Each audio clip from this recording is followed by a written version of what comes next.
to order and wish you all a happy new year and welcome. We have a large group tonight. Before we start, I just wanted to see what neighbors we might have present. I know Jacob Matthews is present. Are there any others? I want to make sure I give everyone an opportunity that's on and viewing to speak in public comment. Is there anyone else? And Judith Novacek. Yes, hi. You're our first app. Right. Hello. Hi. Hi. Okay. Well, since you are first on the agenda, we will begin with your application. Welcome back. I understand that you've been to the BZA and have received 2 variances, one with regard to lot coverage, one with regard to your front yard setback.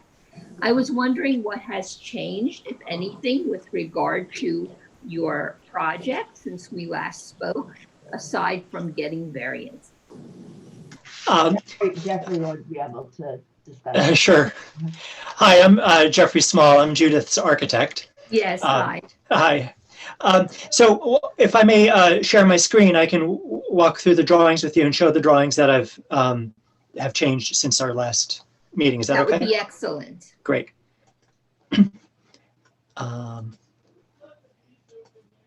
Okay. All right. So just as a refresher, these are pictures of the existing house, and our proposal is to build a front porch to the front of the house.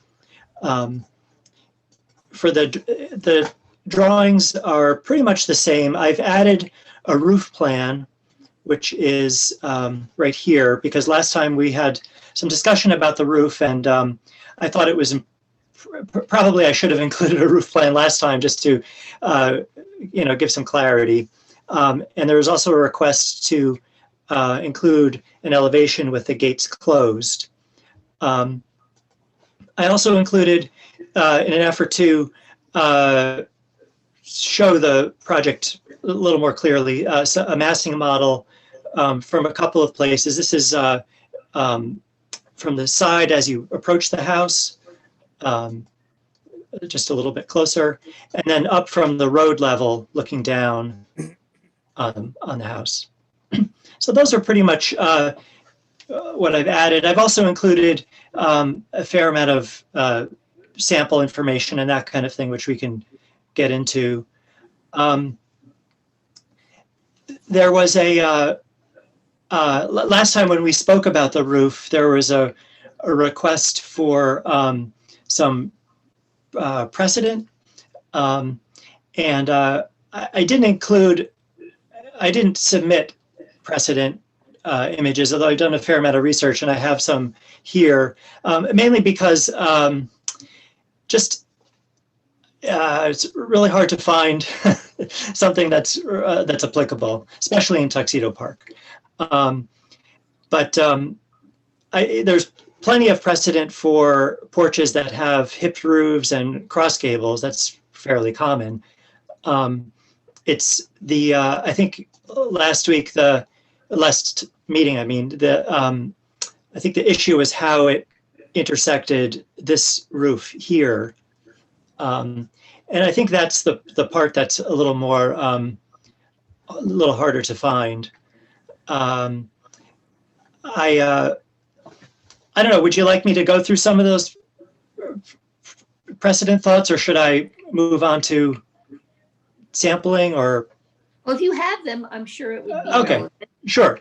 Yeah, not all of these are applicable, so that's part of the problem. So this is the Bruce Price house, and it's an example of a porch roof that's intersecting a sloped roof. But obviously, this house is just very, very different.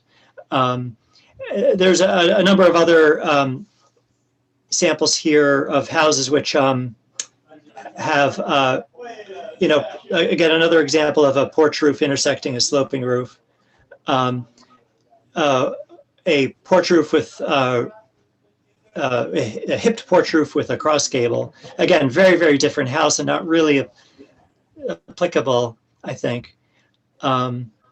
Last time I was asked to look at the Loomis house, and again, it's just a kind of very different house. And this is the stable. I think there was the thought that maybe we could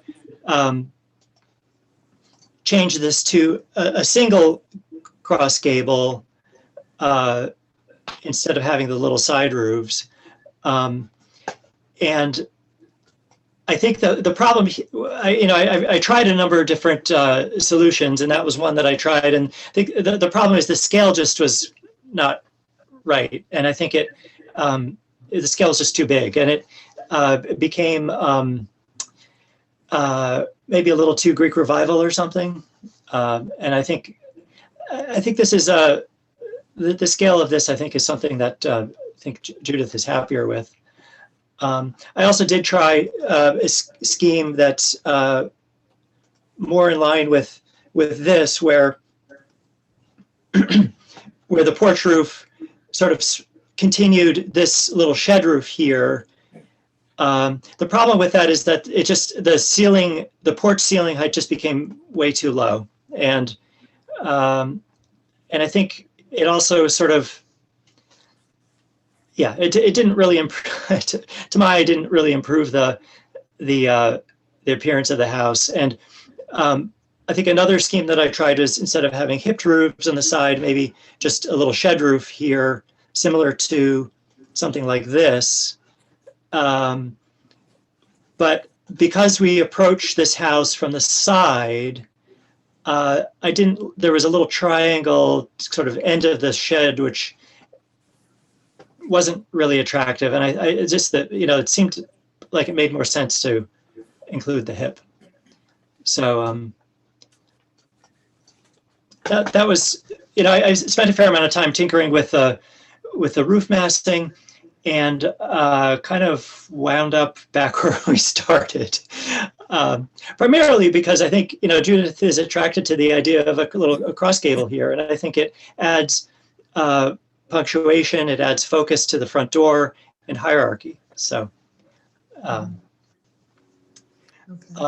if you'd like, I can walk through some of the samples.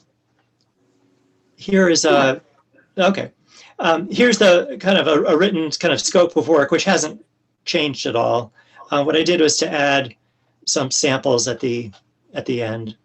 The paint color throughout is to match the existing, which is the best I could match. It was this white color, OC 151.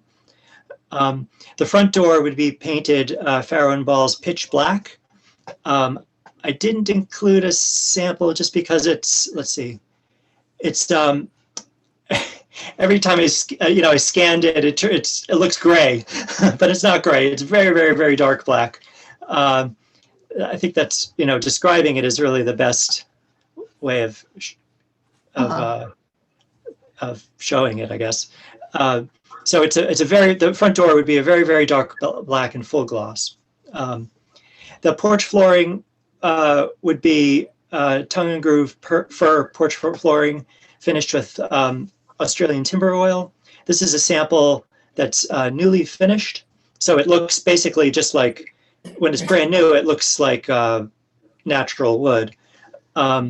This is a photograph of the same material with the same Australian timber oil after about 20 years. And it turns gray pretty quickly. It'll turn gray probably after a year or so. So it turns gray, maybe with a little brown, and you can see the grain and stuff still. And here, these are catalog cuts for the roofing material. This is a very similar to a traditional lead-coated copper, but just without the lead. So its appearance is pretty much the same, and it works the same as well. So the means and methods are the same. It turns a little dull over time, so it'll turn kind of this color over time. And the best example of I think what the roof would look like is this. This is a hipped roof. It has standing seams and a standing seam at the hip. So that's pretty much what we're looking at right here. at right there. So moving along, for the brick, this is a photo of the brick. It will not have this gray mortar here. It'll have a sandy lime mortar, which would be this color here. So kind of like a white buff kind of color. There's not much brick. It's really just the piers. So the piers here that are visible. So they're low to the ground and there won't be much showing. So that's the brick. And then a lantern in the front, hanging from the roof. So hanging right here. The lantern will be shielded by the porch roof, so it won't shine up. It'll be fully shielded. And the bulbs are limited. I'm basing my my lumen total on the International Dark Sky Association model code. Their lighting zone 1 is a kind of dark rural zone, and they allow for a front door in a residence for 420 lumens, which is comparable to 3 pretty dim bulbs. This is a example of the path lighting, which will be concealed in the plantings. Let's see, I'll go to the plan here.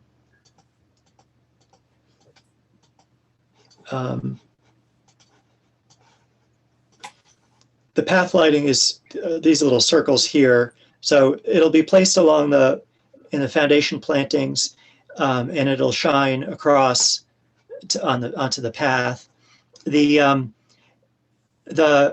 Let's see, the light will be around knee high. So I envision the kind of the front part of the plantings to be around, knee high or so, and then around windowsill height towards the back, maybe a little lower than windowsill height. So it'll shine across. And I've calculated that, we'll get probably 4-foot candles or so in the center of the path, which is not terribly light. And the lights are fully shielded. They won't shine up. They'll be just directed down on the path. And the other thing is because the lights are down low, it's much lower than the road. Anybody passing by or from neighboring properties it'll pretty much be blocked by the retaining wall in the front. So that's the light. Part of the scope is also to replace the windows, and so this is a example of the window replacements. It's a Marvin insert. It'll be painted wood inside and out. The color will be that same white color, the OC151. The muntins will be 7/8 inch simulated divided lights with spacer bar. And the exterior trim all remains. And then this is an example of the path, the flagstone here. The one difference is that ours will be dry laid and with tight joints. It won't have a mortar joint. And we'll try to sort out maybe the browner pieces. I think our goal is for it to be like a warm gray granite. So those are pretty much the samples. Are there any questions? Should I maybe go through the engineer's comments? He had a lot that was yes, I think that would be helpful. Okay, great. Let's see, whoops. Okay. So the first two comments refer to the setbacks. and the lot coverage. And you mentioned that we received a variance for those. The second comment refers to the generator. The generator is in the back. Let's see. The generator is in the back right here, and it would be kind of shielded with or surrounded by evergreen plants. He's asking for the model of the generator. We don't have that information right now. It's the building inspector thought that it's not normally kind of provided for architectural review. But when we get the information, we'll certainly submit it. The plantings, I think in general, he had a general comment about the plantings that, we're not showing enough detail. I think that the scope of the project, since it's a very small project, it doesn't warrant hiring a landscape architect. So what we've done is to show where we want the planting, the conceptual intent behind the planting, and we have a list of plantings here of preferred plantings, all native plants,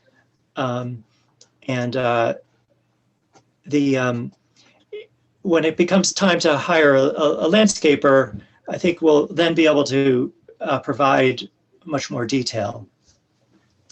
Yeah, we will. Well, we will want to have some input into that. Okay. I just think it didn't seem like a project of this size warranted hiring a landscape architect to make, detailed planting drawings. But certainly when we engage a landscaper, that's someone who we can really collaborate with and then, provide you with the kind of detail you're looking for. To be perfectly frank, I think good at the form, space, and order of the landscape stuff, but not qualified to specify, this plant species and stuff, depending on, light exposure and soil conditions and all of that kind of thing. Okay. The next comment had to do with the lighting. He asked about the color of the light fixtures. They'll be black. The pendant fixture, the glass will be clear. But the bulb, as I mentioned, the bulbs they won't be very bright. And I showed the path light locations on the plan.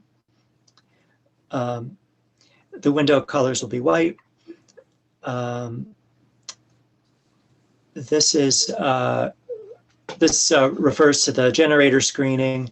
And again, the intention is to surround the generator with evergreen native plants. I think we like mountain laurel and some other things, but as I mentioned, further detail we can provide you when we have it and when it becomes time to do it. He mentions the left leader. In my resubmission, I had drawn it incorrectly. Basically the shutters were not drawn quite right. So I remeasured the shutters and corrected all of that. Thank you. Okay. So that's there. And then the leaders will be the same material as the roofing. And then, so he mentions the roofing material. Let's see. He mentions that the flashing where the where the metal roof intersects the asphalt roof right here. And the way this is going to work is that the asphalt roof will fully overlap the flashing. So it's not an open valley the way you'd have in a slate roof, where you'd have there'd be a gap between the slate and you'd see the metal in the open valley. Here, the asphalt roof is going to overlap completely the flashing.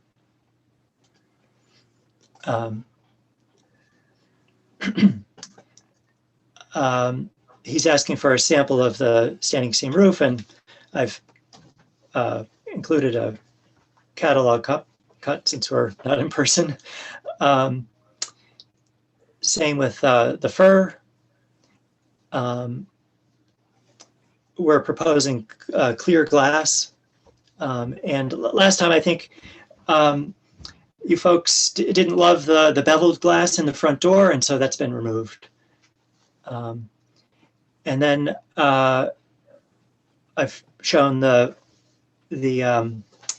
gate in the closed position. I think there's a misunderstanding here about the drawings. Basically, there's total of three risers. So there's two risers up to the porch level, and then one riser from the porch level into the front door, right at the front door. So that's 1, 2, and then the third riser's right there. So that's that. So we mentioned the black color for the front door. The brick we talked about. The roof massing, again, the precedent was tough, just because I don't think there's really kind of applicable precedent in Tuxedo Park, certainly. But I also don't think that's disqualifying. I don't think what we're doing is excessively dissimilar from what's in Tuxedo Park. And we mentioned the landscaping. This is sort of a general note about the landscaping. And then the gutters, I revised the drawings to include the gutters. So that's pretty much his set of comments. Okay, well, let's see what the bar members have to say. Sure. About the new design and what questions they have. Sure. Should I stop sharing, or maybe I'll resume sharing if you need me to. Exactly. Who has questions? Anyone on the revised design? I think it's well executed. Okay. Do we want to see copies? Do we want to see physical materials? I mean, white is white and black is kind of black, but in terms of the flooring or the roofing or any of those materials, would anyone like to see those in a sample at the property, or do you think that what we have been presented is enough information for you? It's enough information for me. I'm familiar with materials. I mean, it's just a porch, so and you're sticking to similar colors. Okay. Okay. So no one has any comments or concerns about the revised drawings, right? Right. Sounds like you're doing good so far. You'll come back to us with a landscaping plan of sorts to describe how you're going to surround Sure. the generator. Okay, that's no problem. Yeah, we usually require some kind of frosting on the light fixtures. Okay, But I do notice that, it is covered, it is on the porch. It isn't downward facing, but you still get the same coverage. And I realize you're going to use lighter bulbs, but I'm not sure that they're capped on voltage or on lumens. And if there was another owner in a couple of that's years, true. could they make them very bright? So does anyone feel, how does the board feel about requiring some kind of glaze on the porch fixture? Or is clear glass okay? I think the clear looks better. It looks better. I'm inclined to be okay with it on this project because it's downward facing and that piece at the front of the porch really keeps it from extending and causing any issue to neighbors. I agree. Okay, all right. Given all of that, John Ledwith, do you have any comments or concerns? No, I don't at this time. I will, of course, need a set of construction plans for the porch before I issue the permit. But otherwise, Okay. I'm confident with the clarity of the application. Yes, well, I appreciate that you have done a lot of homework to try to accommodate us and answer our questions from your first visit, which was very detailed as well. The engineer, have we answered the questions that you had in the, is there anything else you are concerned that we should be considering that has not been addressed? Our engineer, is he here? Sheila, I have not seen our engineer this evening. Okay, all right, well, he gave us pretty extensive plans, and I think at this point, it's up to us to decide whether we're satisfied with what's presented based on the responses that we have received. So I'd like to make a motion. I'm sorry, I don't have all of the plans in front of me. Can council help me to make the motion that if you have the plans? I believe I do. They're very small, so I think they're all dated the same, December 2020. Is that the last revised? Actually, the last one, I received the engineer's comments, I think Monday. And so I just, these most recent drawings have been revised just days ago. So it's January 6th. I can drop off hard copies if you'd like. Okay, very good. Oh, I think as long as we reflect that in the motion that we make, that the drawings are those for the Novacek front porch as prepared by Mr. Smalls and last revised of January 6, 2021. So we'd like to make a motion to approve the front porch in addition as provided therein, with the exception that there will be a follow-up landscaping plan when it is ready. Sheila, Is there? this is Christopher. My name comes up as Eugenia Sucre, but it's Christopher. I'm using someone else's computer. I just wanted to comment on the landscaping. I think you're very much ahead of the game with picking the species that you did, the native species. I'm perfectly satisfied with it, with that head start that you'll do the right thing with the landscaping. So I personally don't feel the need for them to come back with the landscaping. So Well, unless there's anything else. well, Christopher's our maven of landscaping. So if he's comfortable and no one else has any comments, I mean, you're using natural species, which we like to see. Does anyone else feel the need to have them come back with a landscaping plan, other than knowing that they're going to go in those locations, which will allow us cover for the generator and in the spots that you provide? Oh, so I guess you're off the hook with coming back as long as you follow your plans. Okay. Very good. All right, is there a second? Second. All in favor? Aye. Right. Motion passes unanimously. Good luck on the project, Mrs. Novacek. Thank you. Well, thank you very much. Appreciate it. Thank you, and thank you for the meticulous detail. Thank you. Take care. Okay, next is the Rifkin project. Welcome back. We have some. Hello, Here. everybody. Hi. Okay, so we have some revised elevations, etc., and material sheets. Do you want to go through the changes from the last time that we spoke? Similarly, if you could share the screen, that'd be great. I don't know who's here. This is Jeff DeGraw. Hi, Jeff. Hi there, how are you? Good. Good. So I was just wondering if it would be useful before we get started to reshare that animation, just to bring everyone back up to speed on that. Would that be useful? Sure. All right, let's do it. I liked it the first time. I imagine I'll like it again. If I can just figure out how to share screen.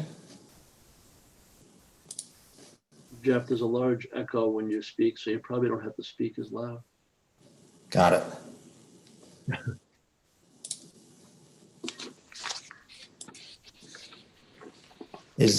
Can everyone see that? Not yet. Not yet.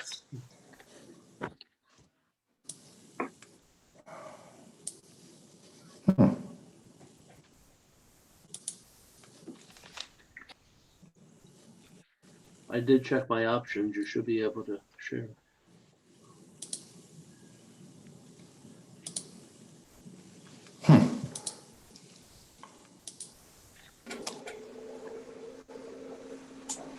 John, we don't have anything supplemental from the engineer on these plans. No. Okay.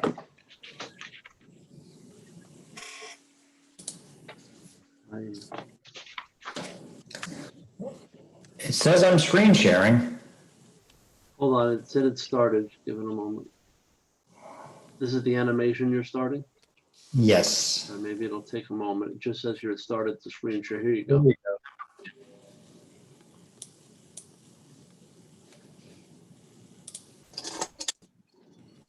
There you go. Oops, somebody else's.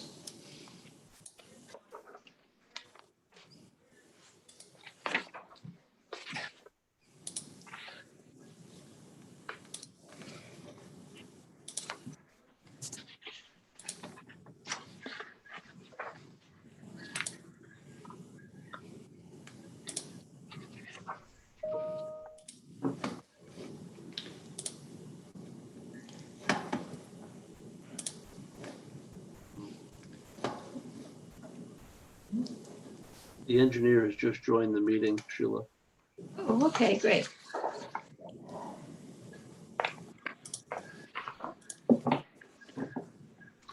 I think he did have a short list of comments regarding this application.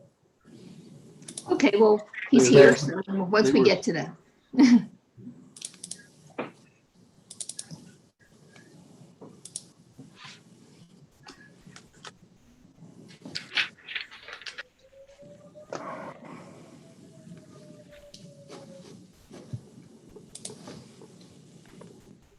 Seems like we're stuck on your prior project, Jeff. Oh, okay, let's see, I'm trying to. There you go, there you go.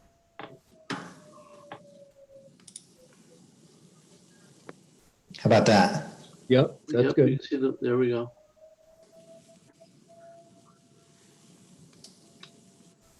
All right, it's going, just let it go.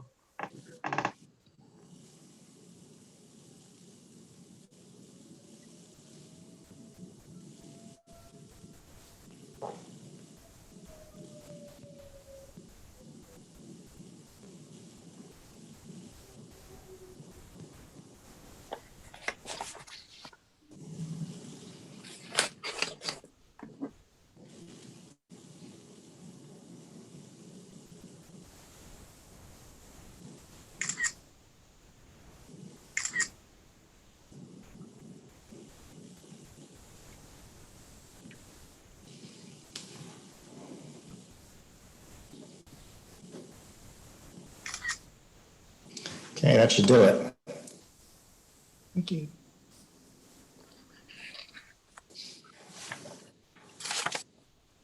Okay, good. Okay, So what's changed? so what has changed? Actually, there were really just a list of comments. Am I too loud there, John? Yep. You're fine. So there's a list of comments, which actually, John, do you have them right available? We can kind of go through them. The engineer has logged on. Maybe he can go through them. Yeah, I can go through these. There you go, Thanks, Andy. Andy. All right. Yeah, sorry I'm late. I was trying to get on, but it wouldn't let me on before. I had that problem too tonight. Okay. So the first one was in regards to the cost. So we just need you guys to update that. So, yeah, I think we all know this is a placeholder for now. So one of the questions is, obviously we don't have bar approval yet, so we have not done construction documents, so we don't have bids. So, at what point would be the appropriate time to get in the actual, real numbers? Once we have a contractor on board?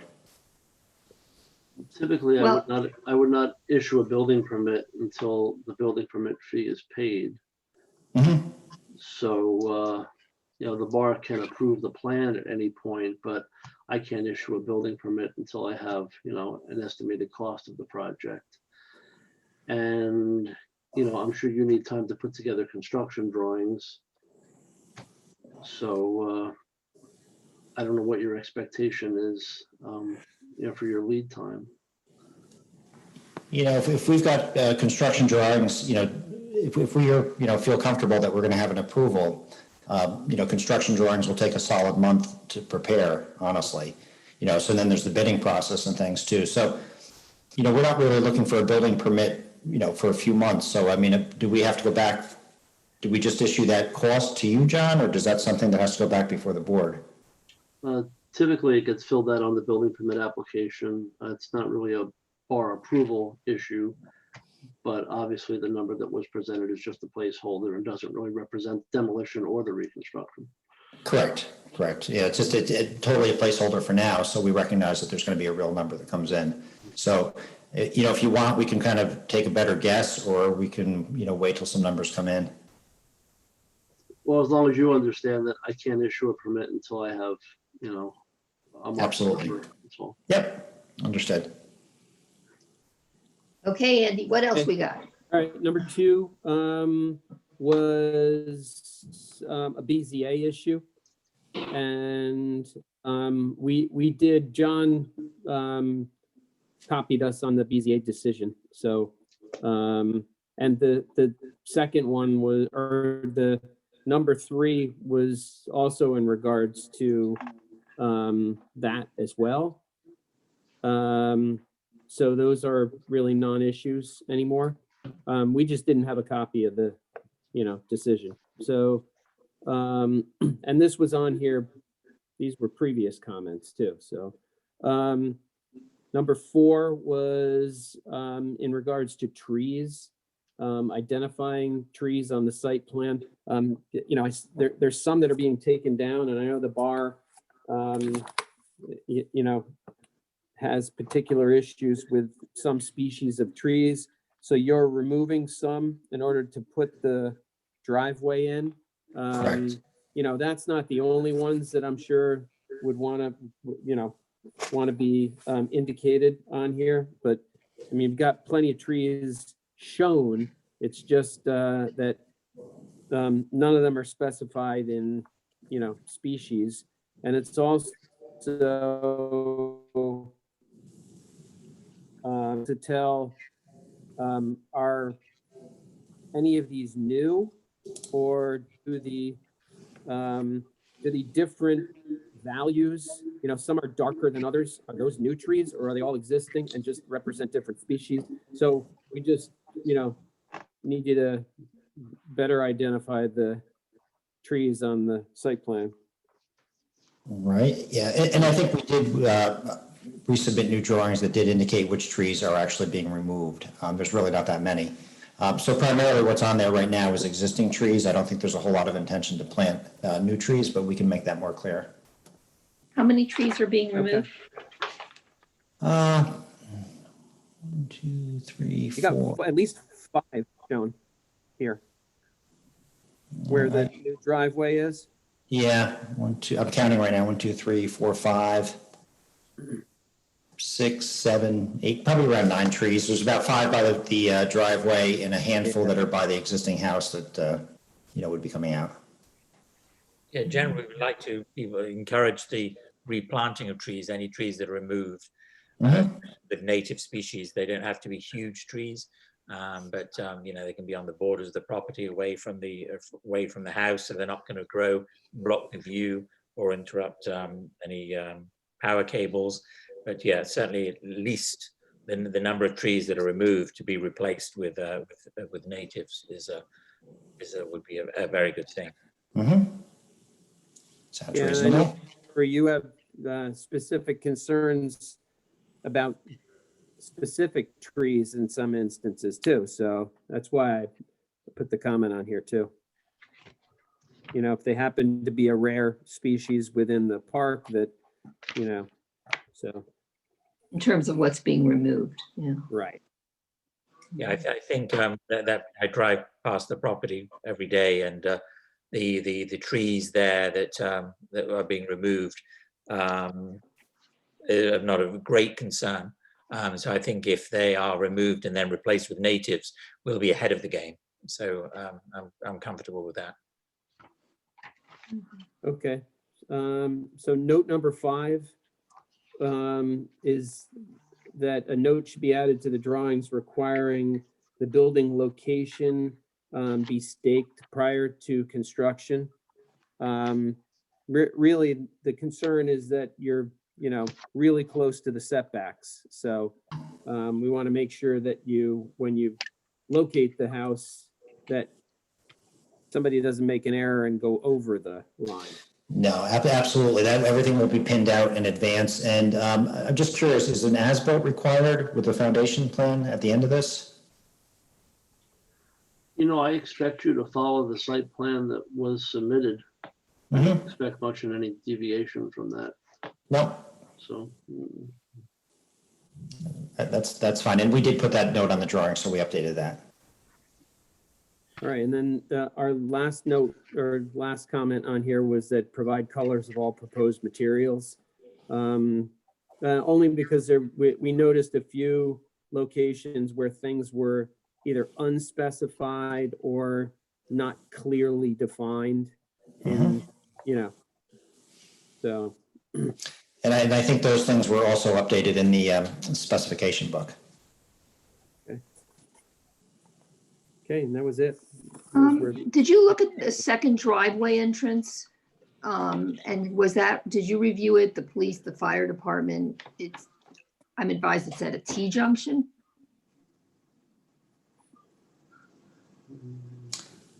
Is that for Andy or is that? That's for Andy. I don't know if Andy's looked at the, I don't know if, you know, Pat usually looks at the, that aspect of things.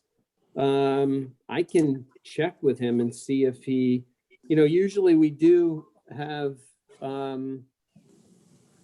requests to have this stuff run by your DPW supervisor.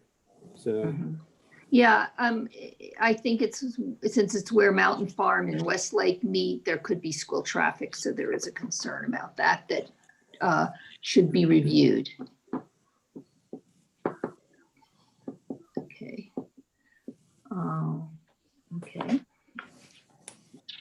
Does anyone else have any comments? I have a couple of questions. Can you hear me, Sheila? Yeah, I can. Yeah. So Jeff, I was just wondering, in the materials booklet, right?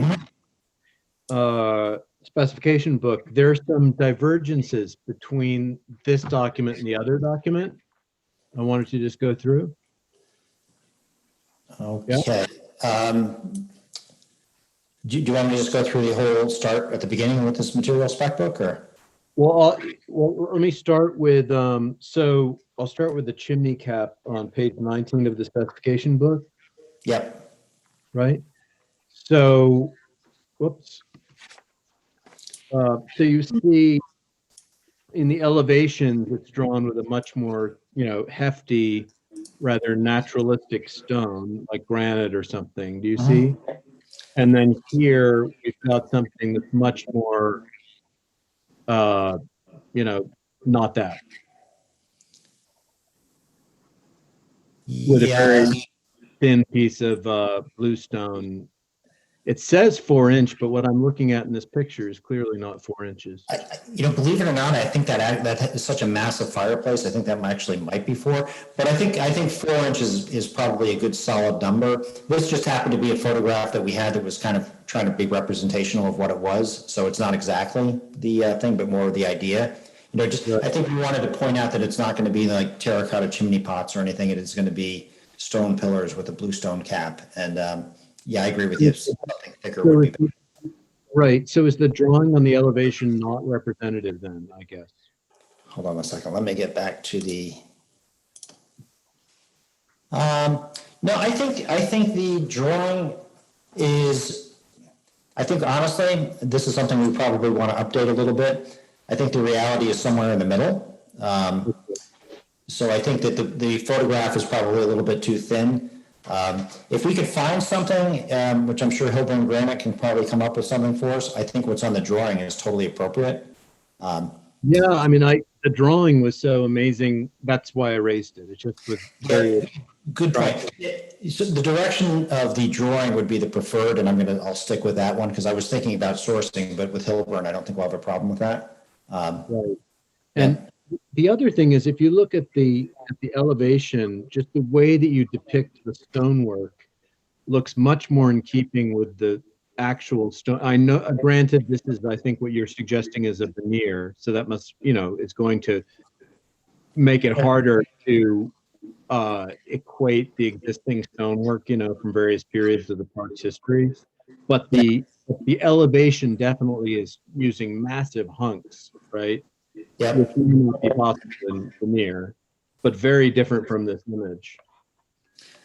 Yeah, and I think one of those things that has to happen too, I mean, what we typically do is we would create the masons would do different stone samples on site, prior to execution to get the actual perfect setup.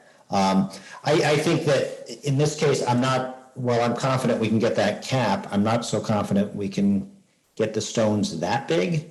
Right.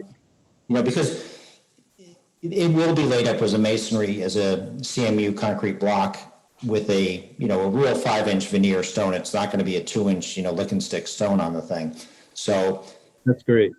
Yeah, no, you don't want to do that because you just can't get that, the depth in it. And what will happen is these stones will get pillowed so that they will have some nice depth to them. But I think the drawing is probably a little bit optimistic, so I may want to adjust that. Right. So if I'm reading you correctly, Jeff, it similar to the coping or the capping. Here it'll be somewhere in between, probably. Yeah, because the photo that we have is probably a little bit too regular in the patterning, and I think we want to get some more of the chunkier, more mosaic type of stones mixed into it. So, I don't want a Montana Lodge, but so that's really good to hear. And I'm not surprised to hear that you say that the elevation scale is almost like impossible to achieve. And but if it could be a little bit less regular and this chimney, I don't think represents the kind of the feel that you're giving in both the video presentation and the elevations. And I agree with you too. Like I said, we were trying to reach for images that were available that we had. So, and it is a project of ours, but it doesn't really have quite the park feel. So great. We'll get closer. That's all really encouraging. Thank you. Yeah. I have another question. If you look at page 5 on the specification booklet, the door that you have here diverges quite dramatically from what we have on the elevation. The entire doorway, really, but do you see that? Yeah, totally. We never liked the door that was on the drawing or the animation for that matter. And I think that's something that came up when we first presented this project. So I'm not sure I love the door that's in the specification book either. We're trying to get a little bit closer. So I'd say Just stay tuned. one of the very beautiful details that I have to imagine most people have responded really positively to are some of these very gentle and delicate but decisive, arts and crafts gestures that you've made. For instance, this curved lip above the doorway. Mm-hmm. And whether the existing doorway as depicted in the elevation is right or not, it definitely coheres with that lip quite nicely, right? Yeah, actually, it's funny. Yeah, the door in the elevation, I'm just zooming in on it a little bit better. I think it's closer, but I feel like we could get a little bit better than that, to be perfectly honest.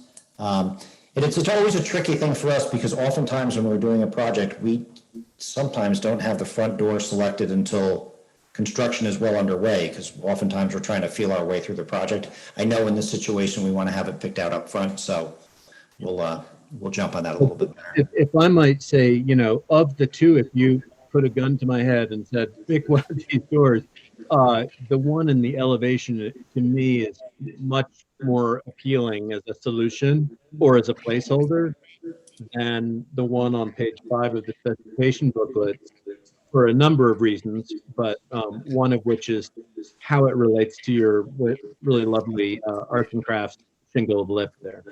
Yeah, I agree. I feel like the door on the elevation that, I'm not convinced on the way the transoms and the side lights work quite yet with it. To me, that has a little bit of a awkward feel. I feel like we could get a little bit truer to the British arts and crafts with it. Right, and the one on page 5, you know, it's going, yeah, it's much more federal, or, you know, federal light. Yeah. And then I would just point out that on the page, as far as the door on page 5, the company that is represented is Heartwood up in Rochester, New York, and they are amazing.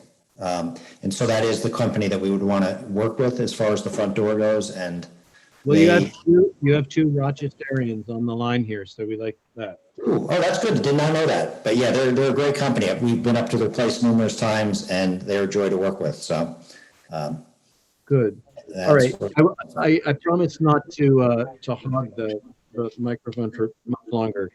And one thing I noticed, Jeff, when you took us through the video again, is that the coping on your stone walls as they're coming down from the deck and they're coming down, the coping represented was a very sharp-edged bluestone of maybe 2 inches, I think.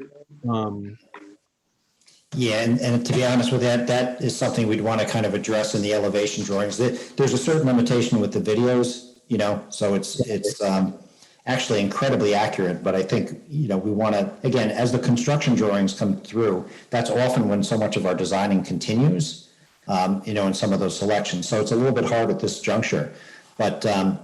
Got it. I just wanted to say, you know, for the record, I'm sure I'm preaching to the choir anyway, but you know, the coping solutions in the strange little community are one of the things that really sets it apart, you know, especially in houses of the period that this is emulating, right? Right. And so to try to find heavier and rougher coping solutions might be something. Yeah, I agree with you. I think what would probably happen is I think it's kind of the same conversation that's there about the chimney cap, you know? So I think the chimney cap and the coping should come out of the same language, you know? Right. And I actually think that should be another Hilburn granite kind of thing as opposed to a bluestone. So that's what I would, yep.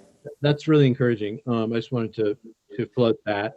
And then my very last question is just to do with the slight dissonance between the two different kinds of rails that I see in the elevations. One of which is, you know, extremely, you know, kind of Adirondack brutal, and one of which is extremely refined.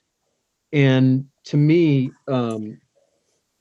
probably, I mean, I might have, you know, of the two, I think that the refined one, which is the one you're using more often and more widely, maybe the more natural solution for the other rail, but I just wanted to hear your thoughts on that. So I think what you're discussing is on the back terrace, there's more of an iron rail.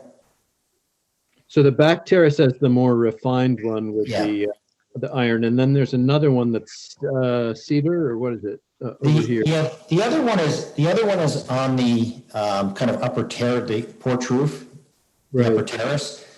Which is more of an X thing, and that is the cedar. The reason for that is that we were incorporating, you know, sort of heavy wood lintels into the design of the porch below. So we were trying to carry that cedar up into that, so that all sort of felt of a piece. So, you know, I don't mind that they're separately reading elements, but at the same time, I'm not, you know, I don't think I'm so stuck on one that I couldn't take a look at it for sure. Can I ask you a question? Is that cedar is that untreated so that it will become gray, or is it going to be stained like, so that's a very violent departure? No, I think that, you want to keep with the natural feeling as much as possible. So I think something that kind of weathers, like a teak weathers, really could be kind of to me, the thought, because you want that to have something that feels right with the stone. So that's where we would take that one. Okay. That's all for me. Does anyone else have comments? Jeff, just a quick question, since Rob was asking about that X railing. How are you guys going to make that code compliant Magic. with 4-inch? Yeah, no, we recognize that we've got to do that. I mean, that'll come out in the detailing, so we'll figure that one out. Yeah, because it might not end up looking the same way, or you'd have to put some kind of solid panel behind it, like glass or something, Yeah. Well, so in a situation like that, Andy, that's a, good old question, because here, we're trying to get the design out and the Right. intent out. And, there's going to come that point where we do have to address all the code issues and things. If something like that comes to our attention, down the road, if you hadn't brought that up, for instance, and we realize that down the road, I mean, is that something we come back and just say, hey, guys, this is a little change. How do you feel about it? Because it's not going to be anything radically different, We might just have to mess with the proportions a little. I guess that's a procedural question. Yeah. Well, I mean, on small things that require adjustment, of course you can come back and we appreciate that you do. But on items such as railings, which there's a number of railings that might be nice, since it could affect the aesthetics. If you have to affect the design to meet the code, it might be nice to see those in the plans. That's fair. So, I'm expecting that we're, have going to be a few revisions that you're going to want to see. So that is something that we'll take the time and address that now. Thank you. Yep. Anybody else? I just had one, I'm sorry, Christopher, go ahead. Go ahead, Christopher. I just had one comment on the lighting, if those are placeholders, or if, again, that's something specifically that, we're approving today. Because I think there's some great examples in the park of period fixtures, which can, as opposed to the Bevel fixtures, which we've come across in some other job sites, and some quite lengthy discussions about. I personally would like to see, some creative solutions and some diversity. They feel a little colonial or something to me with the chimneys. So to your answer is those are, the music stopped and those are placeholders, to get us into a meeting. Fair enough. Yeah, totally, to be totally transparent on something like that. And even the clients, Dan and Sheila, have not really, had to weigh in on this, and it's, obviously their opinion will matter strongly in this as well. But we totally concur with you as far as that, because, this house is really going to be a special house. So I think all of those details become so important, so We agree. Yeah. Jeff, can you make a suggestion? Just one outlet to look into is JAMB, J-A-M-B. Absolutely. I was just going to suggest anybody who's got ideas, we are open. And so JAMB, it's an English outfit. It's not bargain, but. Yeah, but for the occasional one-off thing, we can take a look. So JAMB. Yeah, and we do get, rather picky based on the lighting issues in the park. Sure. If they're, we prefer downward facing, we prefer if the glass is frosted, if it's not covered like a porch like the last application. So just keep that in mind, but yeah. Thank you. Thank you very much. I have a couple of questions. Yes. Fantastic project, loving it. For me, the jewel in the crown is that chimney capping. Yes. That for me is the most important thing of the house. That's the thing that is going to stand out or stick out like a sore thumb if it's not big and rustic and dramatic and oversized. And so that is, I just want to reiterate Rob's great point about that. And then on page 14 on the spec book, they had granite, the different finishes of the granite. I don't know whether that was a choice or, but it seemed obviously the split face one, the one that's more rough and rustic, is obviously, you know, is the way to go. The gas pipe, yeah, the lighting again on those, on the spec sheet on page 16, it had those gas things. I mean, it was obviously just a picture you'd pulled from something else with a very ungainly, you know, piping supply that spoiled the whole thing. So obviously, I'm sure that wouldn't happen. Because we wouldn't allow it. I think I'd have a very unhappy client if it happened. So, And then there's another recommendation, the brass lighting gallery. They have good lamps as well. Brassgallery.com is their website. yeah.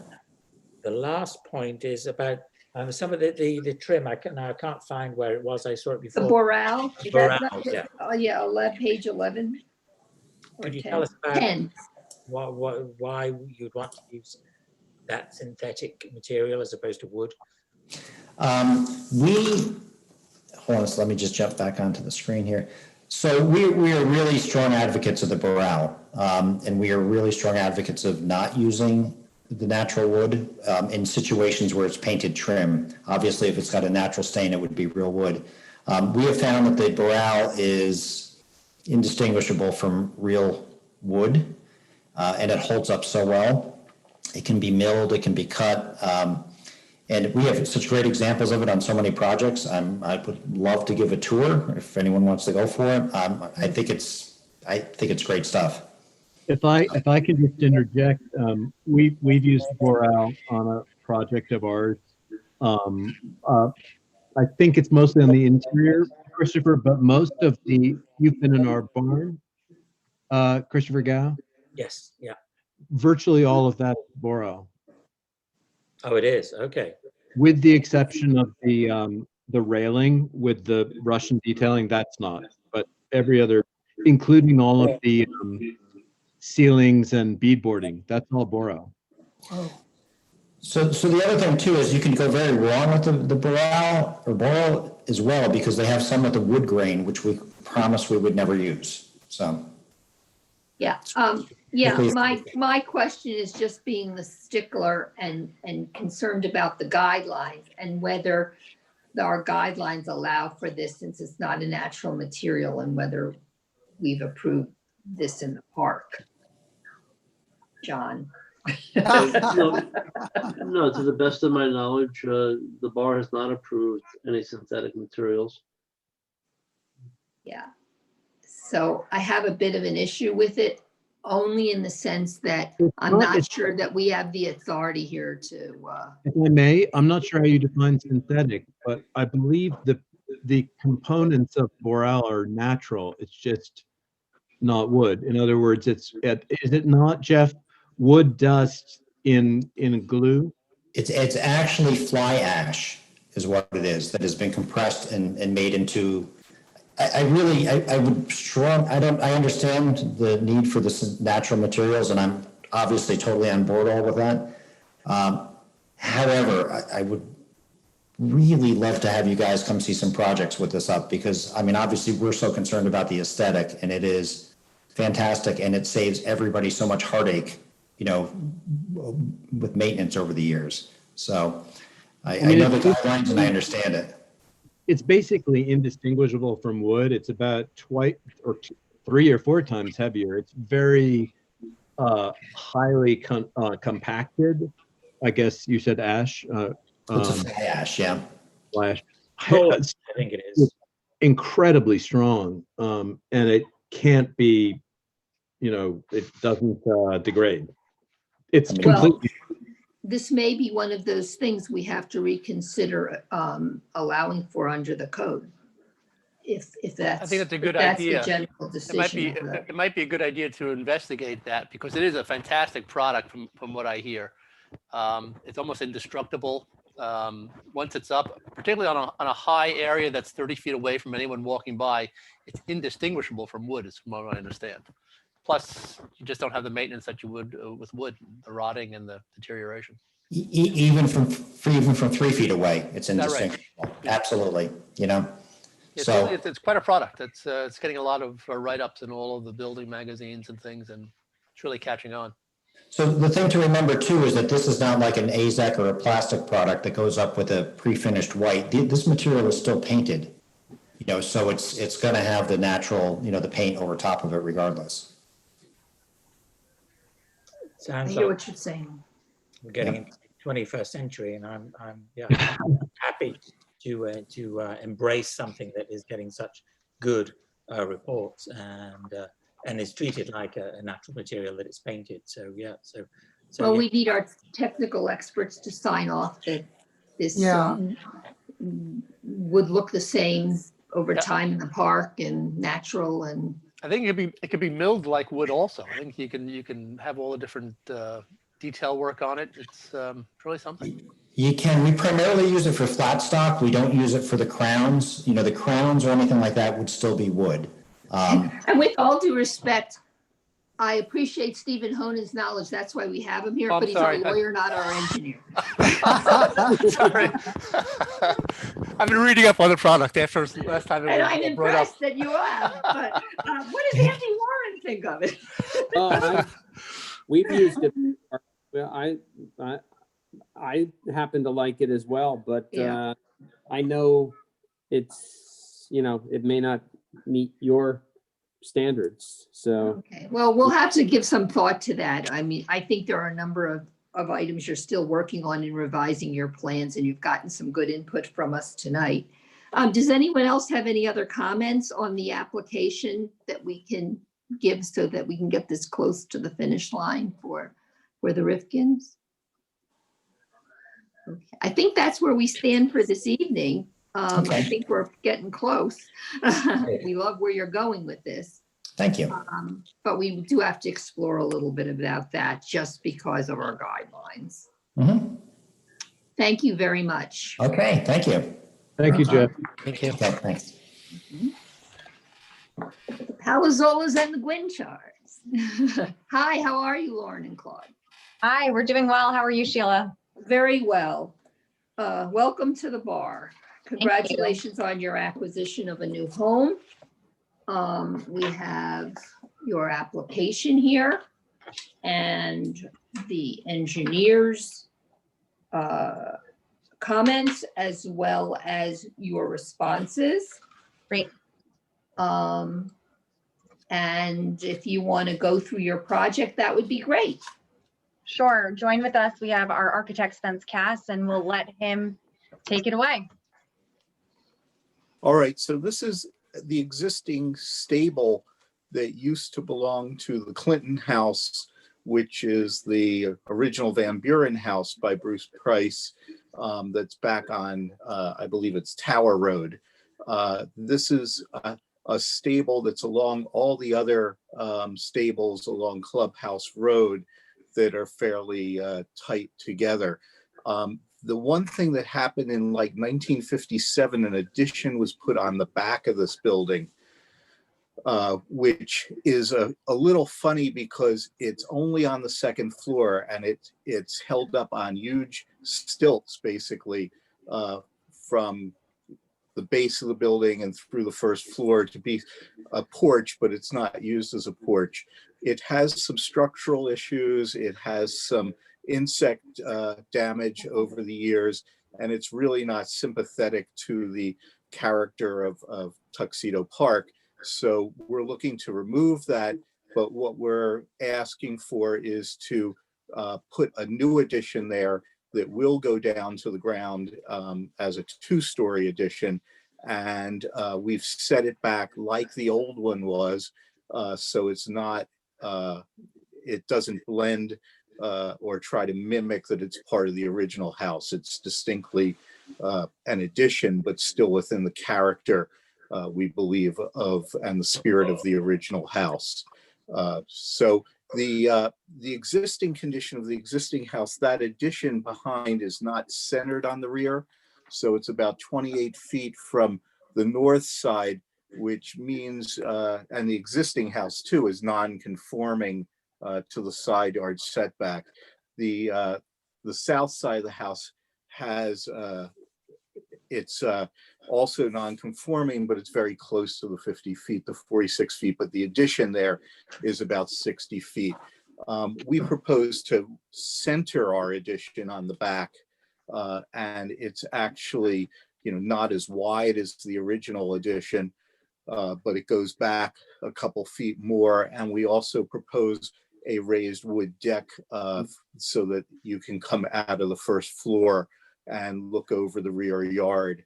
And if you look at the site is pretty unique on Clubhouse Road because it goes all the way back to Tower Road, virtually facing the original Van Buren house, which is across the street from that. So there's actually 230 feet behind the house back to Tower Road.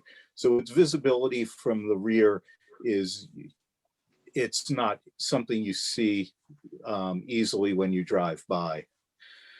The second aspect we're doing is we would like to remove the driveway that goes up to the original carriage house doors that are now just very standard garage doors. And we want to put in carriage house doors, but they will not be operable as garage doors. We are finishing the interior space as living space. So we'd like to turn that into a forecourt and garden and have the driveway off to the north side. The existing apron for the driveway is currently like 25 feet. So it's much wider than what's typically allowed in Tuxedo Park. We're going to make a 14-foot driveway basically by the code that's allowed, and allow some parking and have the cars pull so that they're not right on the street, basically. So we feel it's enhancing the character of Clubhouse Road by getting the cars off of there. Okay. Okay. So that's the existing one. We're going to update that survey. We're still in the midst of hiring a surveyor and a civil engineer for the new work. Okay. And that's just overlaying our addition on that original survey.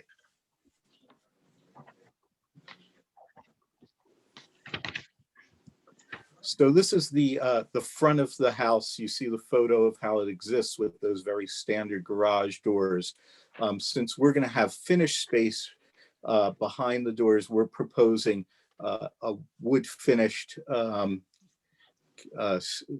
carriage house door that has glass lights in the top and then a wood panel below, and do a smaller version of that for the front door as well, which has that existing little porch. Those are literally the only changes that we're making to the front facade. The slate roof is going to remain, the roof configuration. Any damage on any of the Tudor boards is going to be fixed at that point. We are looking to replace the single glazed windows with double glazed, but the mullion patterns will match the existing house, as will the mullion size. This is the north side of the house, and you can see the original house on the left. You can see how the ground falls away at the rear of the house, and you can just see the in that original photo the stilts and the cross braces that are holding that second story addition up there, which just has clapboards right now. We propose this 2-story box at the rear and just a wood stair coming down so that the owners can use the backyard, which currently there's really no access to the rear. And then also a wood deck, but rather than have the wood deck up on just stilts like in that existing house, we're proposing some stone piers and a lattice enclosure there so that it really looks grounded to the site and doesn't just look like a suburban wood deck. You can see all the windows are wood. We are proposing casement windows on the new part You might see why when we get to the rear elevation, because the windows are stacked, there are some wood panels. We're trying to separate this a little bit from the existing house and not have it be stucco, but have it be Tudor boards, painted in the same way as the existing house. And then also for any plain areas, perhaps have this patterned wood shingle, cedar shakes that would be stained in a gray to go with the gray or brownish gray trim of the house. Okay, we could go to the next. So here's the rear, and you can see we have a fairly large window wall, almost like a Tudor bay on the back of the house. We are proposing to do this new chimney out of stone veneer, so that, you know, we know that questions come up. And you can see that the rear of the deck, again, rather than having even just the stone piers, we've created this arch, which is somewhat reminiscent of a number of Bruce Price houses that were within the park or within Tuxedo Park.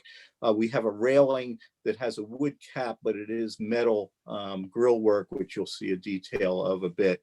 There is perhaps an idea to take one of the windows on the rear and actually do what's like a Juliet balcony, where the doors can open from the inside, but it's just what I'd call a perch rail. You just go to the railing and just look out. You don't actually walk out at that point. In the arch, we decided we might put a door and some windows that would just be to an unheated potting shed in there that we would enclose under the deck. It's just, we thought we might use that space rather than just have it open or just a lattice in that location. So we can move to the next elevation. So this is the south side. You can see the stone chimney and the lattice work below, and the stone pier at that outer edge of the new deck area, and then the existing house. We are modifying some locations on the side of the house of some of the original windows, so you can see that on the comparison of the existing photo to the new. But all the windows are going to be about the same size and proportion and mullion pattern of the existing. The new roof on the addition is just a flat roof, so it's a membrane, and it will have the copper flashings that the existing house has. So it should complement that. Okay. These are just more of the existing photos. Okay. And there's just one view out the backyard. It just gives a sense of how much distance there is, and you can see the original Van Buren Clinton house back there. Okay. Mm-hmm. The existing color scheme is yellow stucco with a brown, dark brown trim. We're working within that basic theme and scheme. We're looking at some colors that maybe have a little more gray in the brown, and we'll do some test samples on the site to see how that looks. But basically the color scheme is going to remain in the same feel. And then we're looking at some copper light fixtures for the house. We will be hiring a landscape architect, so any of the path lighting or anything we do, we will specify and allow you to review those selections.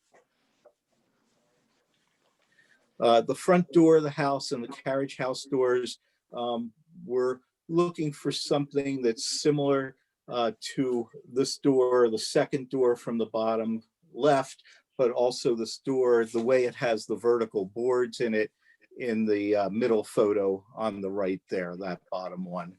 And it will be a wood stained door. We haven't picked the species of that wood yet, but all the two carriage house doors and the front door, we're looking to do in a wood finish. Okay. The railing system, we'd like it to have the feel of a wrought iron railing system. We haven't totally fixed on that, but it could be like the one that is circled there with the vertical posts and the circles in it. We're also looking at some wire mesh material up above. If we go in that direction, we want it a little heavier. We don't want it something that somebody could bend. And we do want to try and have a wood cap on it just for the comfort of having the wood. Okay, and then we're using the double hung windows, wood windows, and also the wood casement windows. These are specified by Colby & Colby, which is a comparable product with Marvin and Pella. And we could submit a sample if you need it. And these will have divided lights with them. So, okay. I think if Colby is superior to Marvin. I would think so, but it's a personal choice. We just happen to have a fantastic representative. So we've used Colby over the years and had great success, especially in renovations, because he meticulously comes out and measures everything and makes sure everything fits. And so we feel that's more than worth the look. But we've had great success with it. That picture of the door that was shown before, the red one, was a Colby installation, that particular Tudor house. So, okay. And then, doors that would be within that same line for the rear doors. And then we are doing, low E glazing, but we will have, and so we haven't made the final selection on that. We're looking at that. That will be specified. But there won't be any grills or any snap-on pieces. Everything will be attached and look authentic to the period of the house.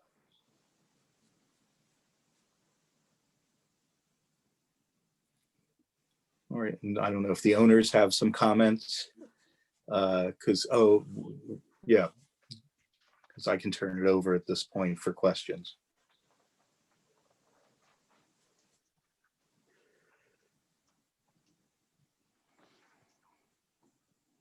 Do we jump into questions? Yeah, you may want to take off the screen save so we can see everybody, and then if you need to bring it back, great. Before we start, well, we can do the questions first. And I know that we have engineer comments and your responses. Some of them have been addressed already, some are to come. We can go through that after. But does anyone want to start with your questions? Any of the Sure. bar members have a question? I think this is a fantastic plan. I think it's really exciting what you guys are doing. I think it's going to be an enhancement to a really interesting and important part of the park. And so it's exciting to see. The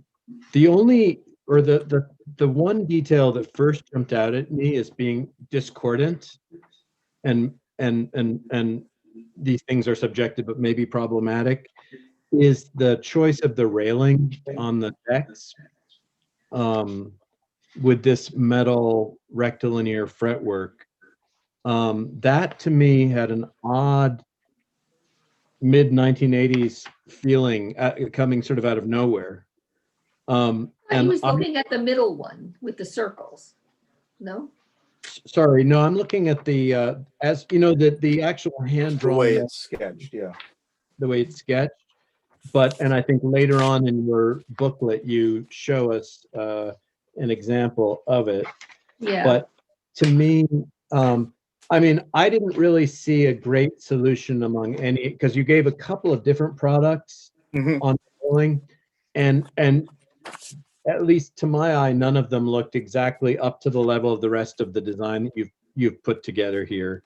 Okay. I would be really interested in seeing something much simpler and with spindles or Yeah, if I mean, we certainly Yeah. can look at that. I think this was one of the Bruce Price houses that I think no longer exists in the park. And you can see this one had that kind of grill work. So we were kind of intrigued by that product. If you can see that. Presumably that's on That's handsome. wood. Wood. Yeah, and it's a little heftier. And it does have a wood cap on it, and you can see the lattice below and the stone piers. So we were trying to be inspired by some of the Bruce Price original things, some of which I know, don't exist in the park anymore and were the shingle style before a lot of these buildings got converted to Tudor style. Well, I love that house that no longer stands, and I think that's a really interesting solution. Okay, so we can definitely pursue it and see if we can get the detail to be more refined and look like that kind of detail. I think that's Tinka Shaw's house, by the way, on Tower Hill Road Okay. West. Correct. But I guess the railing no longer exists as such.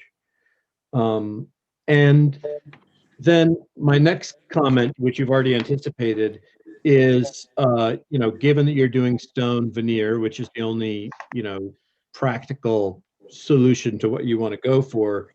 When we were speaking with Jeff, he mentioned that he was using a 5-inch veneer, which Mhm. is inevitably going to be superior to the 2-inch. So I just wanted to ask if you were like-minded. We haven't decided yet. Certainly, if we use the veneer, we would want it to really look like the way the stones look in Tuxedo Park. And if that wasn't achievable, we'd certainly go to the 5 or 6-inch. The owners also have access to some original stone from the park itself. And it may be that, we're going to definitely try and reuse that if we can, so that we're using authentic material. And especially in that arch, I mean, there's so many opportunities if you were to use full stones, even in just part of that, like on the Yeah, and that was another. See the arch here. Where am I? Over here. Yeah, there. On a number of the Will Price houses. Yeah. And of course, the original Van Buren house had the shingled arch at the front door originally. So it is something, as an architect, I'm pretty enamored with, and we do want to get that detail right, no doubt. I think it's great. Getting me excited about your project. It's really going to be a gem on that. I think it's going to be a great enhancement. Yeah. And then I wanted to just go back to the question of so I guess you answered my question maybe. So on page 21 and 22, you had 2 different sets of doors. And so the ones on the right are much closer to what you'll be doing, right? Yeah. And the one on the left is there. I'm not sure why. Yeah, we don't know if we would have that horizontal little shelf piece between the bottom panel and the upper glass lights. But we're definitely going to have at least like the second picture, the double high of the glass lights have more glass than that first door. We want to be a little more welcoming on the front facade. And if I could just ask one more question. Sure. It would be a sincere plea to think twice about having a natural stain on the wood of the doors and revisit the original program that you see here, wherein the doors, which occupy so much massing on that front elevation, echo the Neo Tudor, the 1914 Neo Tudor detailing. I think it will be infinitely more successful to paint or stain the doors, both the entry door and the carriage house doors, to cohere with the program of the. Yeah, we would consider that. That'd be again consistent with that photo of that. No, it wouldn't. Those are stained as well. But yeah, we would certainly consider it. I'll definitely look at some other doors around Clubhouse Road and other areas. Yeah, and if I might, I mean, this is a real opportunity, even where mistakes have been made on other watches, not to make the same mistakes, just in terms of comps.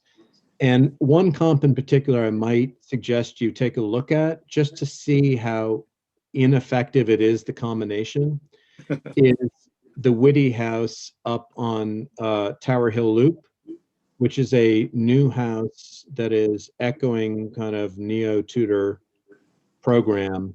And they have chosen to have doors that come out of nowhere, and they're stained, and it completely disrupts whatever was successful about the program.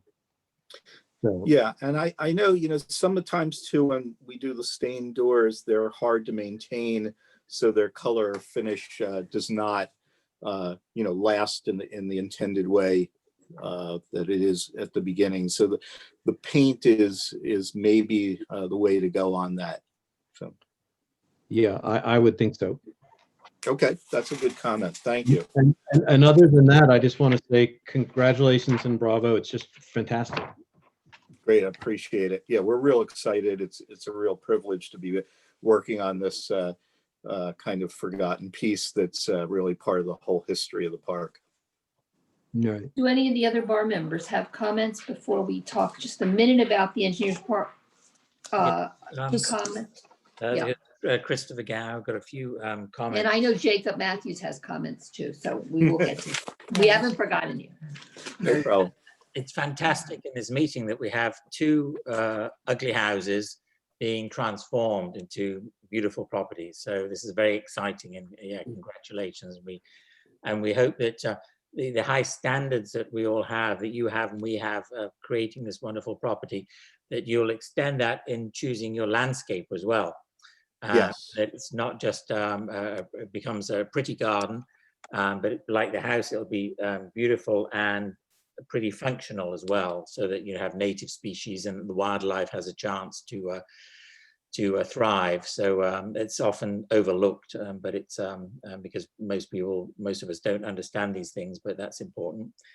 And the other point that I have, which will lead maybe to the Matthews family concern, is I have a small problem with the carriage doors, in that they are carriage doors. They were functional. They're not functional now. So to put a garden in front of it doesn't jive with me so much. It's kind of well, I should clarify that one of the four doors of it will operate and come out of a den family room that we're planning, so that garden will have the ability to be used from part of the house. So it's a detail we still have to work out, but it gave us an opportunity to be able to use that front garden and forecourt from the inside of the house, and have a kind of different character than the rear deck in the rear of the house.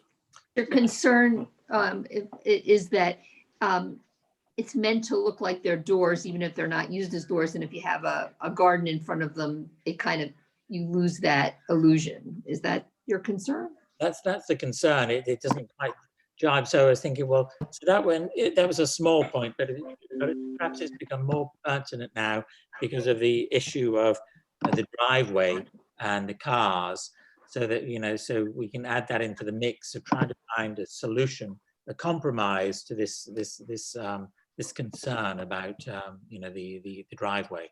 So we can bring the front courtyard into it as well, possibly. So do two birds with one stone. Right. Well, since we've mentioned, I see another neighbor has joined. I don't know if he has comments. Mr. Matthews, since we've started talking about the driveway, do you want to make a comment? I know you've submitted a letter, which I'd like to submit into the record with regard to your concerns, and if you want to summarize them as well. Thank you, Chair Trowlins, and to the board, and Happy New Year to everyone. First and foremost, I want to congratulate Lauren and Claude. It's wonderful and a very exciting time for you. And so we're very happy for you, and congrats on your purchase. Overall, we really think that this appears to be a great project. It has many beautiful aspects. We've only had sort of a day or two to review things when we realized we needed to source the plans. And also thanks to the architect, Mr. Cass, great presentation. It's all really quite beautiful. Our main concern really relates to the proposed size, configuration, and location of a new driveway, which it appears at 60 foot long, and with a bump out in it on the south side, relocating to the south side of the structure between number 66 Clubhouse, the subject home, and our family home. The new driveway is 92% bigger than the existing driveway. It's going, as far as I can tell from the architect's notes, from 625 feet to 1,200 square feet. And so in this configuration, we feel it poses numerous negative impacts to our property, to our occupants, and that would be in the way of noise, light, and other concerns. And we understand the new owners are not interested in making noise and ruckus and all that, but it is what it is. Once there's a rather large driveway in there, there's a large driveway. So that really is our main concern. The other parts of the project seem to be beautifully laid out, and we hope you can do a great execution on it. But the driveway is a concern. That's in an area where it's been lawn and planter beds for as far back as we can remember. Our family's been there since 1983, I would say, in that particular house, and prior to that, 2 other houses on Clubhouse Road that we did renovations on. Now, we don't need to go through our whole letter tonight, but we have offered a concept potentially that the driveway could remain its current size, wherein the Ginchards could execute on this beautiful forecourt. And what a cool idea to have a door that opens up to go out to that. I think that's really neat. But you could potentially keep the driveway the same size, shift it south, which when you're on Clubhouse Road would be going uphill toward my mom's home, but keep it the same size and shift it in line with the edge of the southerly side of the building. And so it would remain 25 feet by 25 feet as a parking pad as it is now. And then the forecourt could go in. That is a suggestion we have as an alternative, because we are in large part really not in favor of, or opposed, if you want to put it bluntly, to such a large new driveway. It's not always easy to come forth and speak up because we want to welcome the new neighbors and we wish you the best. And we hope it all works out for you. And we want to thank everybody for taking the time to hear our concerns tonight. I can always be available via email, phone, text. You're able to get a hold of my information. And we hope that everybody involved would take our concerns, to heart and seriously. So thank you, everyone. Yes, thanks for the comments. I'm going to let the owners talk about this a bit, but as I did say, we're going to hire a landscape architect, and we'll certainly pass your concerns. We do want to be good neighbors and want to make sure that everything, not only looks good, but performs well as well. So I can address specific things, but I think I'll turn it back to the homeowners.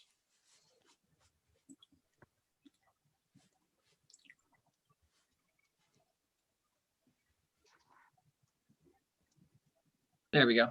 Hi, this is Claude here. So after seeing this, I quickly left work and I just drove our car over there to see what kind of sight lines you would see with our car in the proposed locations. So this is about 60 feet from the road where our car is parked right now. The height of the car is actually below the foundation level of the bottom elevation of, of the house.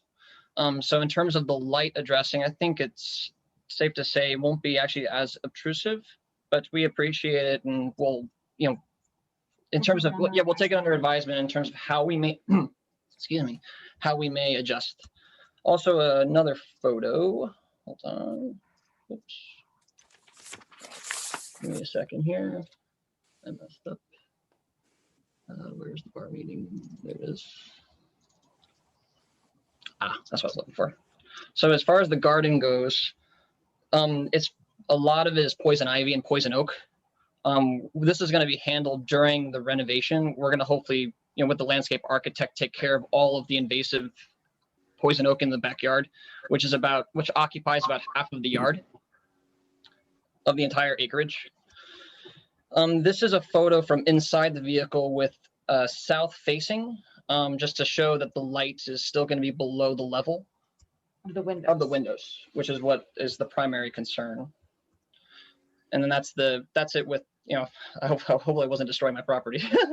But That's the light beam. yeah, but that's the light beam to kind of show about where we're expecting to probably park the car, which is not the best, but because I didn't want to drive into the garden bed.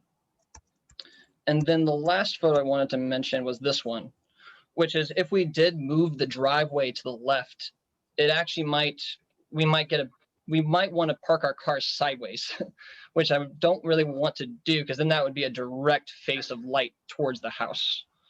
But all this will take into consideration. I mean, in terms of the sizing and where we put the piece, this is sort of rough, but it's going to be something along these lines for the next submission. And landscaping as well, so. Yes. yeah. That's right. And as soon as we have our landscaping plan, we'll obviously be taking this into consideration and under advisement as we're thinking about the placement of the driveway and obviously trying to bear in mind some of your concerns as well, Mr. Matthews. Can I just interject? Sure. Yeah. So it's a sugar maple or what, or Norway maple is it right there, that tree. It's a maple. Mhm. Yeah. Large maple. And that is right on the border, is that right? No, that's about 5-6 feet from the property line. Within your property line or? Yes. Mhm. Oh, even that's what, right. So I wonder, there's an awful lot of room here, even as depicted in the designs for screening. Yes.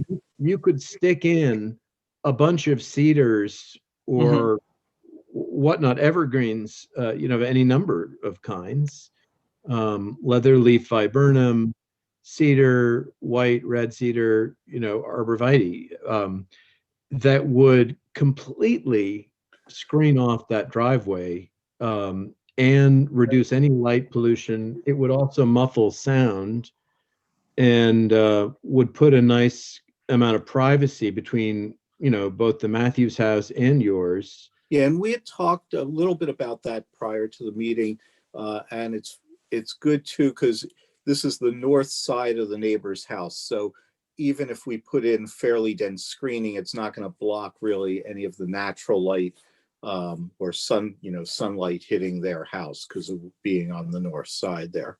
So. It would just seem to me, respectfully, like a very natural solution that would, because I think that it's quite ingenious what you're doing with the driveway. And I think as far as Clubhouse Road, getting cars away and off the road is an enhancement to the neighborhood, I would think. Christopher raises a really good point that I have been thinking about. And one example or precedent, if you like, that I might point to is the house all the way at the top of Clubhouse Road with that gorgeous, very, very broad single gable. I forget the name of the house. It's where Stephen Brodheim used to live. Oh, right. And, what they used with Trivet, to create basically with the same exact situation, that might kind of split the difference so that you don't have a small and, potentially, fussy parterre or something that's mediating between the street and you, which then makes the, carriage doors seem like as if they have no real purpose. Mm-hmm.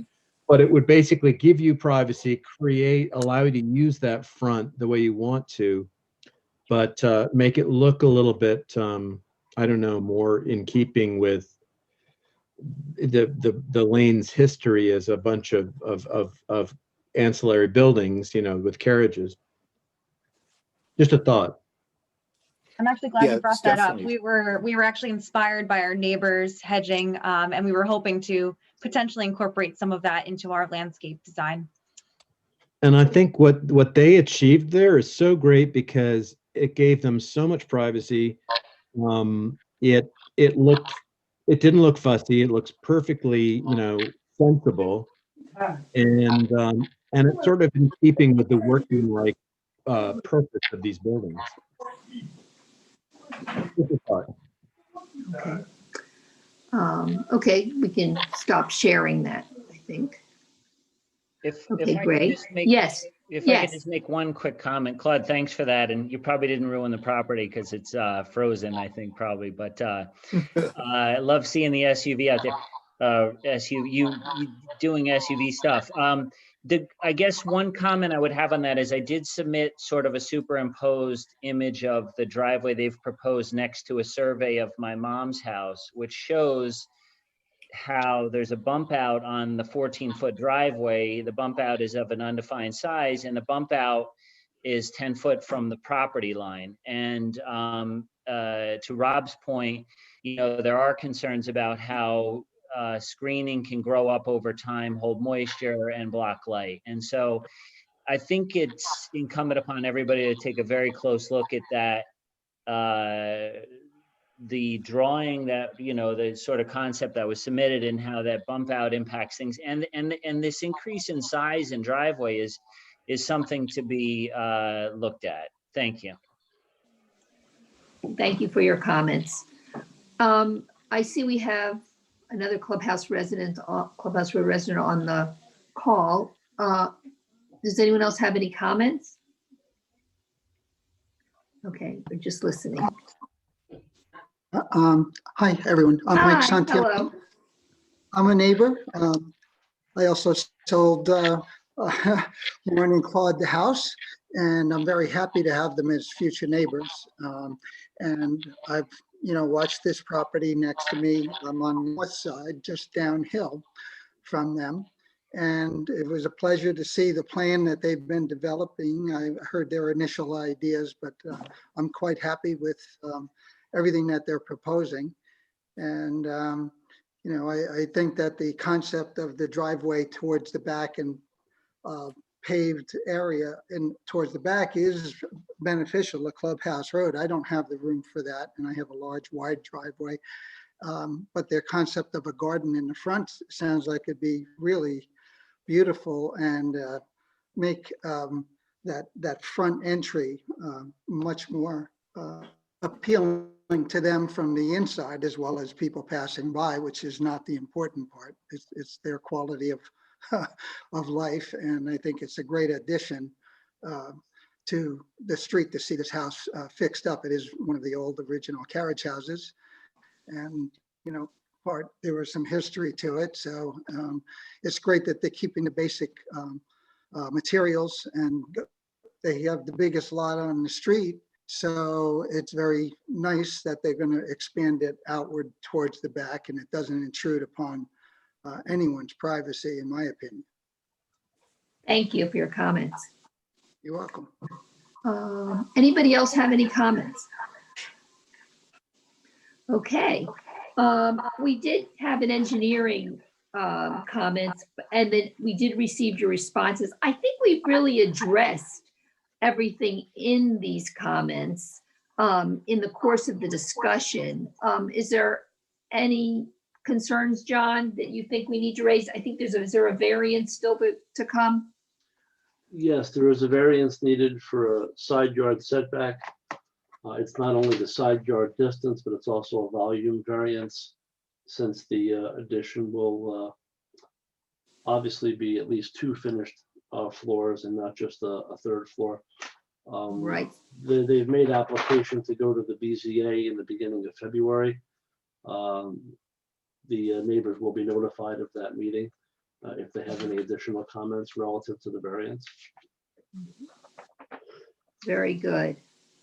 Well, There are, yes, I mean, there are additional things on, in response to the responses. I would okay. say. Any advice we can give? Yeah. The first is the cost that has to be revised on the application. Yeah, I think they said it was a bit premature for them to tell us exactly. Yeah. But yes, okay. But it should be addressed. And that, the one thing that I noticed on the, because the driveway seems to be a little bit of a bugaboo, that on that side of the house, there is a substantial drop off. And if I can show this drawing that I kind of drew on top of the drawing, there's a decent slope there. The architect's drawing shows 10 feet down. So if they're going to have an even driveway, relatively level, it's, it goes all the way back in this red area that I've, kind of hatched in, well back into the property. So that certainly changes the look a little bit of what, because I'm sure they're not going to drive down in, or maybe they do plan on, that. So it's just something to kind of consider. That I noticed when in looking at these drawings. The other things are things that can be certainly addressed, later on. Okay. Can I ask a question just so I understand? Yeah. So it was Andy speaking, is that right? Yep. Yeah. So you were saying that given the gradient, the grade, that the existing parking area, as we see it here on page 5-2B, or no, page 8 rather, that it would have to be twice as long. Is that what you're saying? No, I'm saying that's in relation to the house itself, with the way it's depicted on the plan, it will go all the way back to that new chimney. Oh, right. So if it's going to be a level driveway, Right. there's going to have to be a retaining wall in there, or I see what you're saying. so Right. some kind of topography and grading plan should be shown along with a landscape plan. I see. prepared by a landscape architect. So that's the change in elevation there. Shown on Mr. Cass's drawings, it's a 10-foot drop off as he's got it indicated. Right, from- right. From front to the back.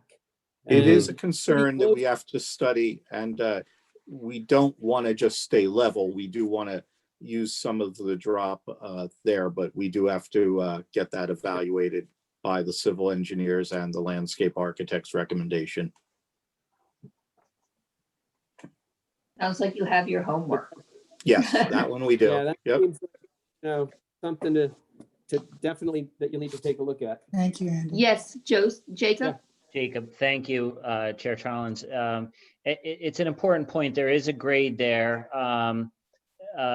Claude's driving in was not exactly 100% accurate because the vehicle where it was positioned facing the house is not at where they have the turnaround depicted.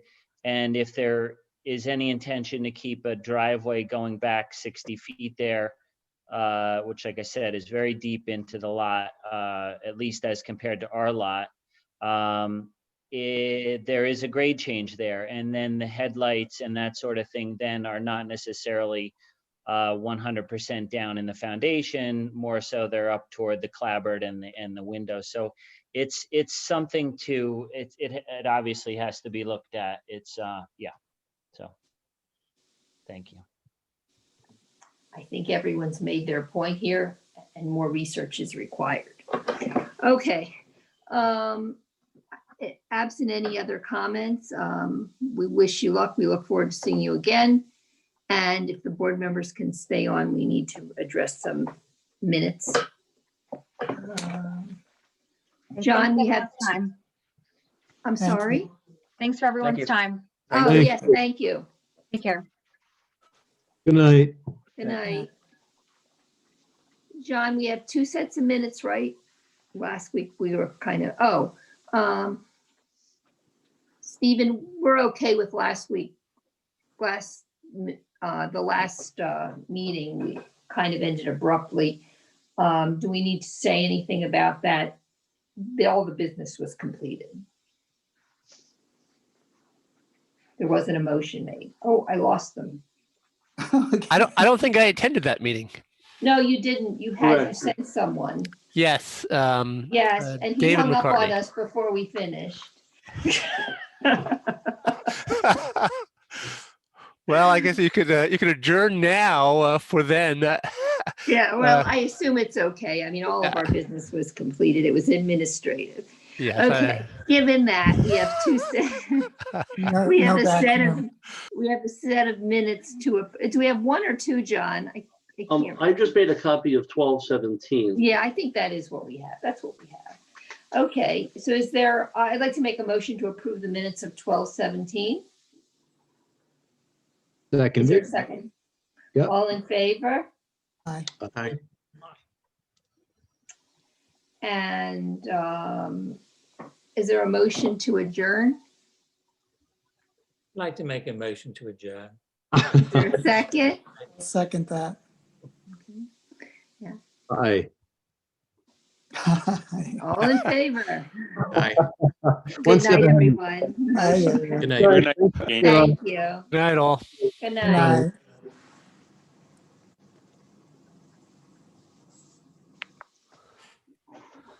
night. 9 o'clock.